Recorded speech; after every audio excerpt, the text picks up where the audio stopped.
Congressman Brandon Gill is with it. Congressman, is Buttigieg out there doing damage control? Because the GAO says they didn't prioritize or have near-term plans to update these unsustainable FAA systems, that more than 100 air traffic control systems are in a mess. What do you make of all of this?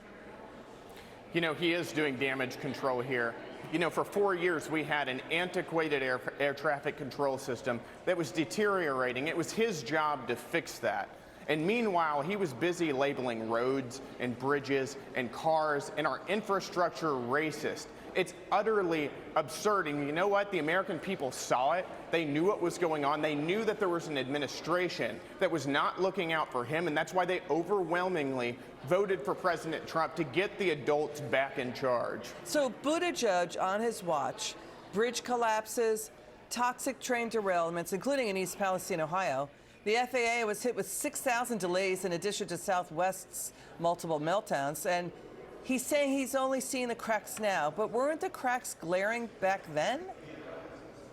You know, what you see later on is the impact of Buttigieg's failure. That's what we're seeing right now. The president inherited infrastructure that's deteriorating, a country that had been neglected by an administration who is more interested in political correctness and labeling our infrastructure racist or sexist or focusing on climate change than they were for looking out for the American people. These are things that should have been fixed under the Biden administration, and they failed to do it. Now it's up to President Trump. Pete Buttigieg also complained about excessive regulations. Watch this. That it is so hard to build and do things in this country. And I lived this when I was at the Department of Transportation. We got 20,000 infrastructure projects done, but we could have done more if it were easier to complete the things that we start in this country. Not sure what he means here, because didn't Pete Buttigieg, social media is lighting up, didn't he install crazy woke regulations like prioritizing the employment of justice-impacted people with criminal records to install broadband equipment? We spent $42 billion on rural broadband without many connections there. And Buttigieg's transportation department demanded companies engage in, quote, intentional outreach to underserved communities, doing things like block parties in order to get contracts to build EV chargers.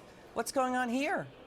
You know, it's excuse after excuse after excuse from the left because of their failures. And let me tell you, every single time Democrats want to address one of these issues, their answer is not to allow the private sector to build roads or bridges more quickly. It's to tie their hands with red tape based on bogus environmental studies, or to try and hamper the ability of our federal government to actually fix these problems. The problem is Democrats. That's why we're here right now, and that's what President Trump is fixing.